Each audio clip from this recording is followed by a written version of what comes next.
नमस्कार और पैसों की दुनिया की इस खास पड़ताल में आपका स्वागत है। नमस्कार। आज हम मॉर्गन हाउसल की किताब द साइकोलॉजी ऑफ मनी के कुछ बेहतरीन विचारों पर बात करने वाले हैं। हाँ, बहुत दिलचस्प किताब है ये। बिल्कुल। हमारा मकसद साफ है, ये समझना कि क्यों पैसों के मामले में आपकी डिग्री या कह लीजिए आईक्यू से ज्यादा आपका व्यवहार मायने रखता है। सही, मतलब ये कोई किताबी ज्ञान नहीं बल्कि असल जिंदगी की बातें हैं। हाँ, कोई टेक्स्ट बुक लेसन नहीं होगा, बस कुछ दिलचस्प कहानियां होंगी और शायद पैसों को देखने का एक नया नजरिया मिले। उम्मीद तो यही है। तो चलिए सीधे मुद्दे पर आते हैं। पहला विचार और शायद सबसे चौंकाने वाला भी, कौन सा?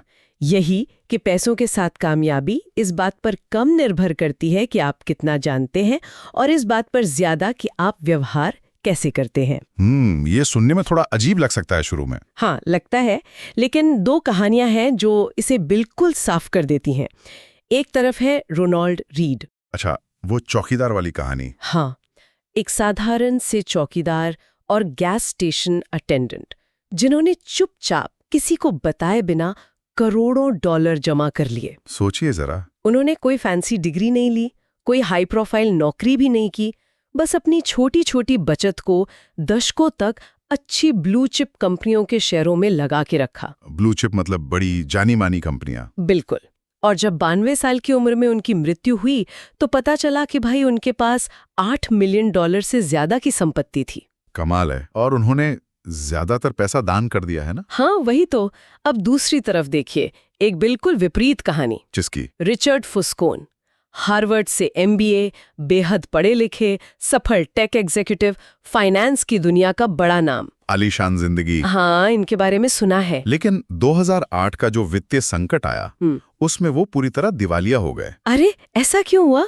इतने पढ़े लिखे, सफल, उन्होंने इतना बड़ा घर बना लिया था कि उसका रखरखाव और कर्ज का खर्चा ही उनकी कमाई से ज्यादा हो गया था। ऊपर से भारी कर्ज ले रखा था।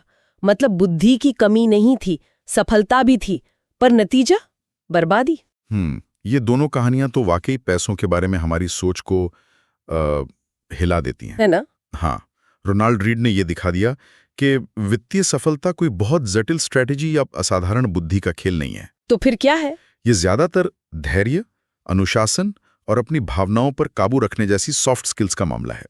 फुस्कोन के पास वो एकेडमिक ज्ञान था, पर शायद लालच या अपनी हदें न पहचानने का व्यवहार उसने उन्हें डुबो दिया।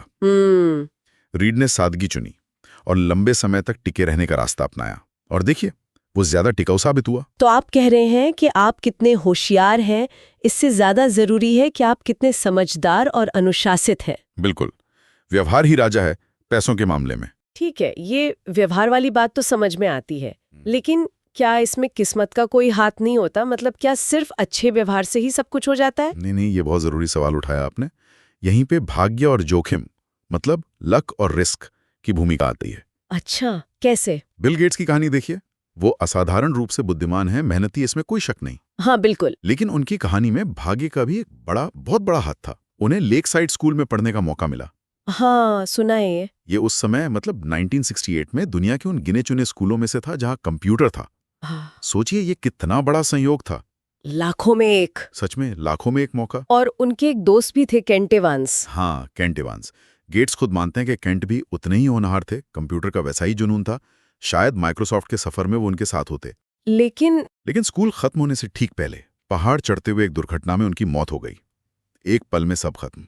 ओह, ये तो बहुत दुखद है। बिल्कुल। तो देखिए, गेट सफल हुए, एवांस नहीं।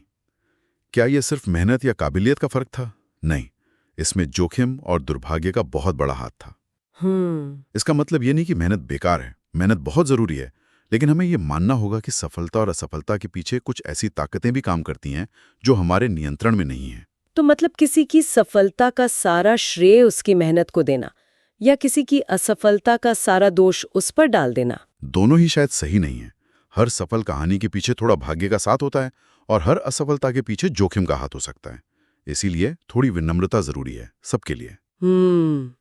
विनम्रता, ये बात सोचने पे मजबूर करती है, खासकर जब हम देखते हैं कि कुछ लोग जिनके पास पहले से ही बहुत कुछ होता है, वो और ज्यादा के पीछे भागते हैं और फिर सब कुछ गवा देते हैं। हाँ बिल्कुल। ये हमें पर्याप्त यानी इनफ के विचार पर लाता है। हाँ, और ये इनफ का जो कॉन्सेप्ट है ना, ये बहुत शक्तिशाली है।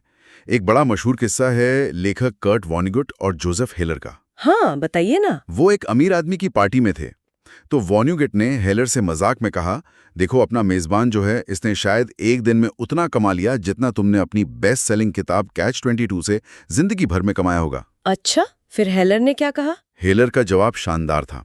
उन्होंने कहा, हाँ, पर मेरे पास कुछ ऐसा है जो उसके पास कभी नहीं होगा। क्या? पर्याप्त, इनफ।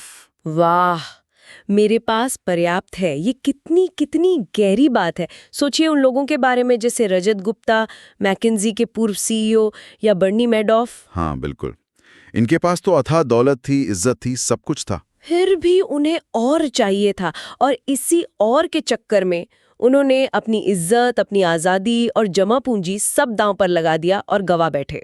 और ये इसलिए होता है क्योंकि वो अपनी मंजिल, अपनी लक्ष्य रेखा को लगातार आगे खिसकाते रहते हैं। दूसरों को देखकर। हाँ, सामाजिक तुलना, सोशल कंपैरिजन, ये एक बहुत बड़ा जाल है।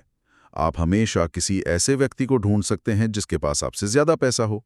ये एक अंतहीन दौड़ है जिसका कोई मतलब नहीं। तो पर्याप्त का मतलब क्या है? कम में खुश रहना? नहीं, जरूरी नहीं। पर्याप्त का मतलब ये समझना है कि किस बिंदु के बाद और की इच्छा आपको खुशी देने के बजाय सिर्फ जोखिम और पछतावे की ओर ले जाएगी। आपकी प्रतिष्ठा, आपकी आज़ादी, आपके रिश्ते, आपका मानसिक सुकून, ये वो चीजें हैं जिनका सौदा ज्यादा पैसों के लिए कभी नहीं करना चाहिए। इनकी कीमत पैसों से कहीं ज्यादा है। बिल्कुल, कहीं ज्यादा। लेकिन पर्याप्त पर टिके रहना भी तो मुश्किल है ना? खासकर जब चारों ओर और ज्यादा का शोर हो। मुश्किल तो है। शायद यहीं पर लंबे नजरिए की जरूरत पड़ती है, जैसे वॉरेन बफे की कहानी। लेकिन उनका असली सीक्रेट हथियार जो अक्सर लोग नजरअंदाज कर देते हैं वो है समय, टाइम। समय? ये बात थोड़ी चौंकाने वाली है। हाँ, आंकड़े देखिए। बफेट की आज जो लगभग 85 बिलियन डॉलर की संपत्ति है, उसमें से 84.5 बिलियन उनके 50वें जन्मदिन के बाद बनी है।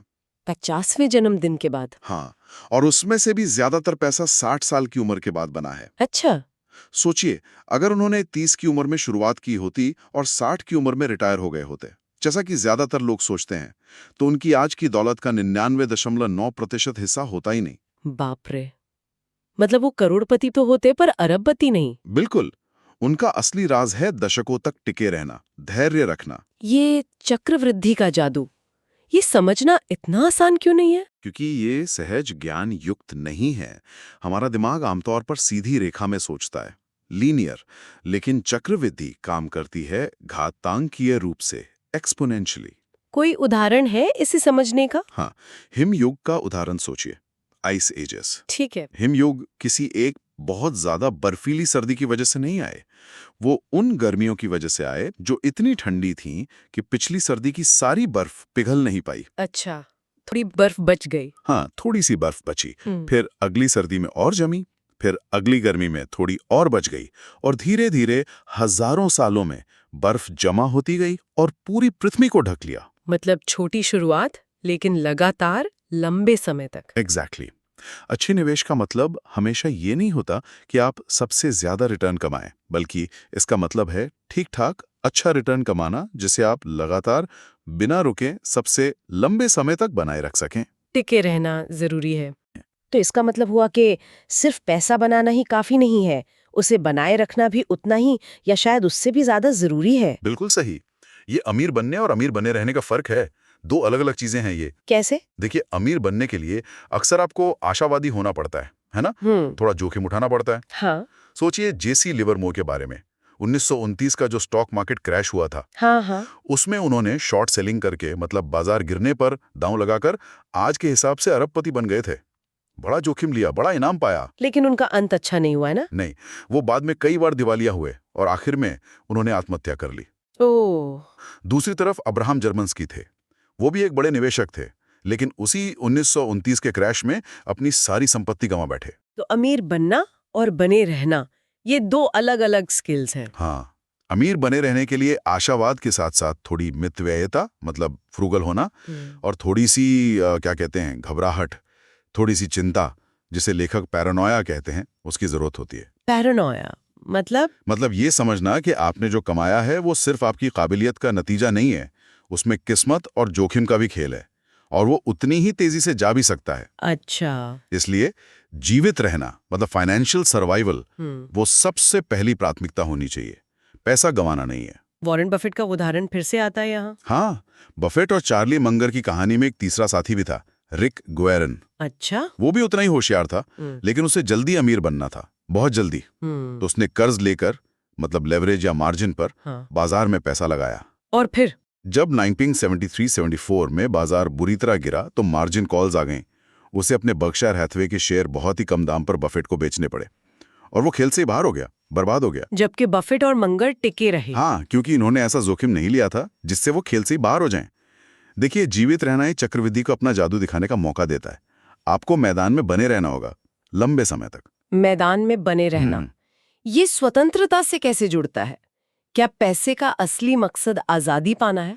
देखिए, कई लोगों के लिए हाँ, पैसा अपने आप में शायद लक्ष्य नहीं है, बल्कि एक साधन है, एक टूल है। किस चीज का टूल? ये आपको नियंत्रण देता है, कंट्रोल। किस पर नियंत्रण? अपने समय पर।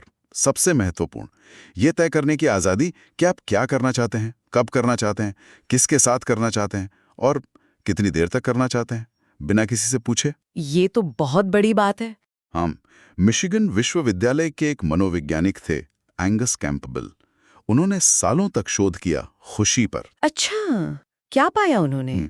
उन्होंने पाया कि खुशी का सबसे बड़ा और सबसे भरोसेमंद कारण वो आपकी आय, आपके घर का साइज या आपकी नौकरी का रुतबा नहीं है। तो फिर क्या है? सबसे बड़ा कारण है ये भावना कि आप अपनी जिंदगी को नियंत्रित करते हैं। A sense of control over your life. वाह, ये तो कमाल की खोज है ना? और डेरेक सीवर्स नाम के एक उद्यमी की कहानी भी यही बताती है। कौन है ये? उन्होंने अपनी कंपनी $22 मिलियन में बेची थी, लेकिन वो कहते हैं कि असली आजादी, असली कंट्रोल उन्हें तब महसूस हुआ था जब उन्होंने पहले कुछ $12,000 बचाकर अपनी नौकरी छोड़ दी थी। सिर्फ $12,000 से? हाँ, क्योंकि उस $12,000 ने उन्हें अपने समय का मालिक बना दिया था। वो जो चाहें, जब चाहें कर सकते थे। बाद के करोड़ों डॉलर ने बस उस आराम के स्तर को बढ़ाया, लेकिन कंट्रोल तो पहले ही आ गया था। तो असली इनाम कंट्रोल है। और ये कंट्रोल अक्सर उस दौलत से आता है जो दिखती नहीं है। यहीं पर अमीरी और संपत्ति का फर्क समझना जरूरी हो जाता है। अमीरी और संपत्ति, हाँ, अलग अलग हैं। हाँ। लेखक के अनुसार अमीरी आपकी आय है और वो दिखती है। एक महंगी कार खरीदना ये अमीरी दिखाता है, बड़ा घर खरीदना अमीरी दिखाता है। ये पैसा खर्च करने से दिखता है। और संपत्ति? संपत्ति वो आय है जिसे आपने खर्च नहीं किया। Wealth is the income you don't spend. ये भविष्य के लिए बचाए गए विकल्प हैं।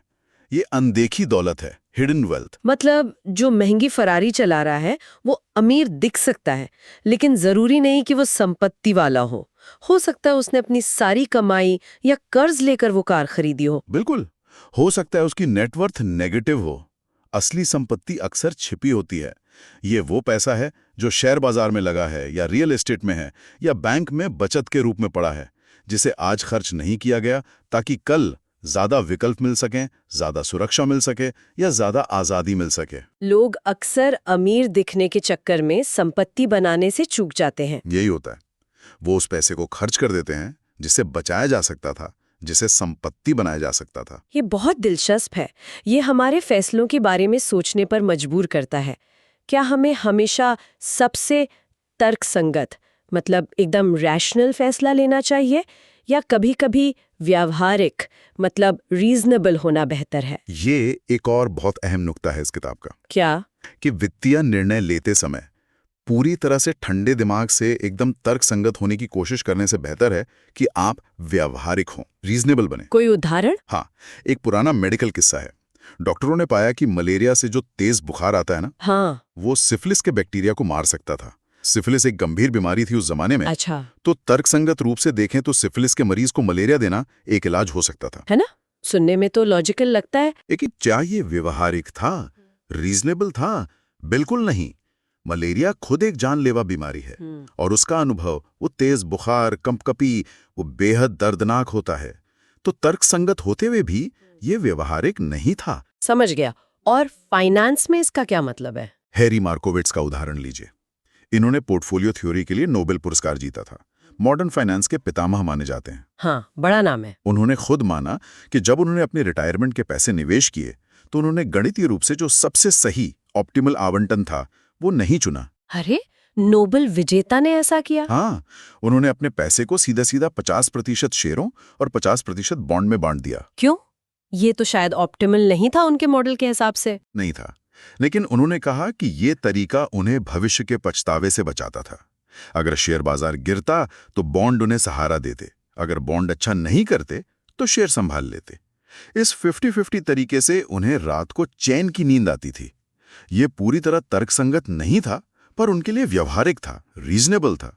तो मतलब लक्ष्य वो रणनीति ढूंढना नहीं है जो स्प्रेडशीट पर सबसे अच्छी दिखे। नहीं, लक्ष्य वो रणनीति ढूंढना है जिसके साथ आप वास्तव में टिके रह सकें, खासकर जब बाजार में उथल-पुथल हो, मुश्किल समय आए। अगर कोई रणनीति आपको बेचैन करती है, हाँ, या उसे निभाना आपके स्वभाव के, आपकी साइकोलॉजी के खिलाफ है, तो चाहे वो कितनी भी तर्कसंगत क्यों ना हो, आप शायद उसे लंबे समय तक नहीं निभा पाएंगे, उसे बीच में ही छोड़ देंगे, शायद गलत समय पर। तो व्यवहारिकता ज्यादा टिकाऊ है। अक्सर, हाँ, क्योंकि ये हमारी भावनाओं और हमारी व्यवहारिक सीमाओं को ध्यान में रखती है। तो अगर हमें व्यवहारिक होना है और ऐसी रणनीति चुननी है जिसके साथ हम टिके रह सकें, तो क्या हमें इतिहास से सीखना चाहिए?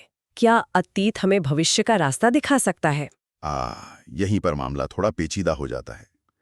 इतिहास जरूरी है, लेकिन स्टैनफोर्ड के एक प्रोफेसर हैं, स्कॉट सागन, उनका एक बड़ा मशहूर कथन है, जो चीजें पहले कभी नहीं हुई वो हर समय होती रहती हैं। Things that have never happened before happen all the time. वाह! इसका मतलब है कि इतिहास हमें बहुत कुछ सिखाता है, बेशक, लेकिन वो भविष्य का सटीक नक्शा नहीं है। आप आंख बंद करके इतिहास को कॉपी नहीं कर सकते। क्यों? क्योंकि दुनिया लगातार बदल रही है। सोचिए जरा, 401 के रिटायरमेंट प्लान्स कब आए? वेंचर कैपिटल का इतना बड़ा उद्योग कब बना? इंडेक्स फंड्स कब आए? आज के दौर की जो ब्याज दरें हैं, ये सब पिछले 50-60 सालों की देन है। हाँ, ये तो नई चीजें हैं। तो अगर हम सिर्फ 1930 की महामुन्नी, ग्रेट डिप्रेशन या 1970 के दशक के ठहराव को देखकर आज के लिए रणनीति बनाएंगे, तो हम शायद गलत साबित होंगे, क्योंकि संदर्भ, कंटेक्स्ट बदल चुका है, बाजार का ढांचा बदल चुका है। तो इतिहास से क्या सीखें फिर? इतिहास से सामान्य सबक सीखें, जनरल लेसन्स। जैसे इंसान लालच और डर में कैसे व्यवहार करता है, बाजार में उतार चढ़ाव कैसे आते हैं, ज्यादा कर्ज लेना कितना खतरनाक हो सकता है। ये पैटर्न बार बार दिखते हैं क्योंकि इंसानी फितरत ज्यादा नहीं बदली है। लेकिन विशिष्ट घटनाओं या ट्रेंड्स पर भरोसा न करें। हाँ, उन्हें भविष्य के सटीक पूर्वानुमान की तरह इस्तेमाल करना खतरनाक है। नोबेल विजेता डैनियल कहानमैन की सलाह इस पर बहुत अच्छी है। क्या कहते हैं वो? वो कहते हैं कि आश्चर्य से मिलने वाला सबसे बड़ा सबक यह है कि दुनिया ही आश्चर्यजनक है। The world is surprising.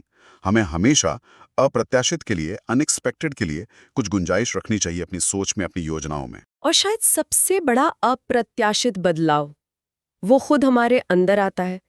किताब में इतिहास के अंत का भ्रम, एंड ऑफ हिस्ट्री इल्यूजन का जिक्र है। हाँ, ये एक बड़ा दिलचस्प मनोवैज्ञानिक पूर्वाग्रह है। बायस है। क्या होता है इसमें?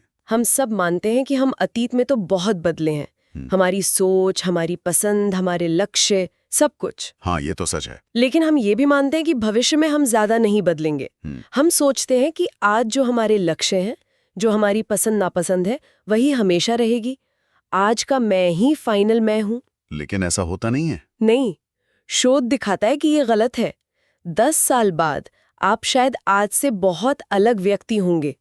आपकी जरूरतें, आपकी इच्छाएं, आपके लक्ष्य सब बदल चुके होंगे। हम ये अंडर एस्टिमेट करते हैं कि हम भविष्य में कितना बदलेंगे। ओहो, इसका मतलब ये हुआ कि आज अगर हम कोई बहुत कठोर, एकदम फिक्स वित्तीय योजना बनाते हैं, हाँ, जैसे हमने तय कर लिया कि हम अगले 30 साल तक बहुत ही कम पैसों में गुजारा करेंगे ताकि जल्दी रिटायर हो सकें, या अपनी नापसंद की नौकरी में सिर्फ इसलिए टिके रहेंगे क्योंकि सैलरी बहुत अच्छी है, हाँ, तो हो सकता है कि 10-15 साल बाद हमें इसका बहुत पछतावा हो, क्योंकि तब शायद हमारे लिए पैसे से ज्यादा समय या मन की शांति जरूरी हो गई हो। बिल्कुल। इसलिए संतुलन और लचीलापन, फ्लेक्सिबिलिटी बहुत महत्वपूर्ण है। अत्यधिक योजनाएं जो बहुत ज्यादा त्याग मांगती हैं या बहुत लंबे समय के लिए होती हैं, वो अक्सर विफल हो जाती हैं। क्यों? क्योंकि वे जीवन की वास्तविकता और हमारे बदलते हुए स्वरूप को ध्यान में नहीं रखती। यहीं पर डूबी हुई लागत, संक कॉस्ट को नजरअंदाज करने की क्षमता काम आती है। संक कॉस्ट्स मतलब वो समय, पैसा या प्रयास जो आप पहले ही किसी चीज में लगा चुके हैं, चाहे वो कोई निवेश हो, कोई करियर हो या कोई रिश्ता ही क्यों ना हो। हमें ये सीखना होगा कि अतीत के निवेशों को भविष्य के उन फैसलों पर हावी ना होने दें जो अब हमारे लिए सही नहीं है। भले ही उस पुरानी चीज को छोड़ना मुश्किल लगे, क्योंकि हमने उसमें इतना कुछ लगा दिया है। लचीलापन और बदलने की हिम्मत रखना जरूरी है। Accept that you will change. वाह। तो अगर हम आज की इस पूरी चर्चा को समेटें, तो पैसा और मनोविज्ञान का ये रिश्ता तो बड़ा गहरा निकला। ये सिर्फ नंबरों का खेल नहीं है। बिल्कुल नहीं। ये सिर्फ गणित या अर्थशास्त्र नहीं है। ये काफी हद तक हमारा व्यवहार है, हमारी भावनाएं हैं, हमारी उम्मीदें हैं और दुनिया को देखने का हमारा नजरिया है, जो हमारी वित्तीय सफलता या असफलता तय करता है। तो मुख्य बातें क्या रही आज की? एक बार जल्दी से दोहरा लेते हैं। हाँ, जरूर। पहला, व्यवहार आपकी बुद्धि से ज्यादा महत्वपूर्ण है। दूसरा, भाग्य और जोखिम असली ताकतें हैं, उनका सम्मान करें। तीसरा, पर्याप्त की अपनी परिभाषा खोजें और दूसरों से तुलना करने के जाल से बचें। चौथा, चक्रवृद्धि की शक्ति को समझें, जो धैर्य और लंबा समय मांगती है। पांचवां, अमीर बनने से ज्यादा मुश्किल अमीर बने रहना है, इसलिए सर्वाइवल यानी टिके रहना प्राथमिकता है। छठा, पैसे का असली इनाम शायद स्वतंत्रता और अपने समय पर नियंत्रण है। सातवां, सच्ची संपत्ति वो है जो दिखती नहीं, उसे बचाएं। आठवां, तर्कसंगत से ज्यादा व्यवहारिक बने।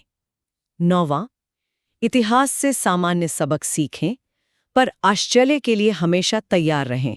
और 10वां, ये स्वीकार करें कि आप और आपके लक्ष्य समय के साथ बदलेंगे, इसलिए अपनी योजनाओं में लचीलापन रखें। ये सिर्फ पैसों की बात नहीं लगती। है ना? बिल्कुल नहीं। ये सिद्धांत तो जीवन के हर पहलू पर लागू होते हैं, करियर में, रिश्तों में, सेहत के मामले में भी। हाँ, हर जगह व्यवहार, उम्मीदें, जोखिम का मैनेजमेंट और समय की समझ, ये सब काम आता है। जीवन के हर खेल में ये सिद्धांत लागू होते हैं। तो ये काफी गहरी बातें थीं आज। बिल्कुल। और अंत में श्रोताओं के लिए शायद यही याद रखना जरूरी है कि पैसे के साथ आपका रिश्ता बहुत ही निजी होता है, पर्सनल होता है। कोई एक सही तरीका नहीं है जो सबके लिए काम करे। जरूरी ये है कि आप खुद को समझें, आप कौन सा खेल खेल रहे हैं, आपकी समय सीमा क्या है, आपके लिए वास्तव में क्या मायने रखता है। क्या वो सुरक्षा है या आज़ादी है या दूसरों की मदद करना है या कुछ और। जब आप इन सवालों के जवाब ढूंढ लेंगे तो आप अपने लिए एक बेहतर, ज्यादा व्यवहारिक रणनीति बना पाएंगे। और श्रोताओं के लिए आज का अंतिम विचार, एक सवाल छोड़ जाते हैं उनके सोचने के लिए। हाँ, पूछिए। इस बातचीत के बाद जरा रुक कर सोचिए, क्या आपकी जिंदगी में कोई ऐसा तर्कसंगत फैसला है, चाहे वो पैसे से जुड़ा हो या जीवन के किसी और पहलू से, जिसे आप सिर्फ इसलिए पकड़े हुए हैं क्योंकि वो कागज पर सही लगता है या करना चाहिए ऐसा माना जाता है, भले ही वो आपको अंदर से खुशी या सुकून ना दे रहा हो। कहाँ आप थोड़ी सी तर्कसंगतता कम करके और थोड़ी व्यवहारिकता बढ़ाकर ज्यादा बेहतर महसूस कर सकते हैं और शायद लंबे समय में ज्यादा सफल भी हो सकते हैं। बहुत अच्छा सवाल है, सोचने लायक।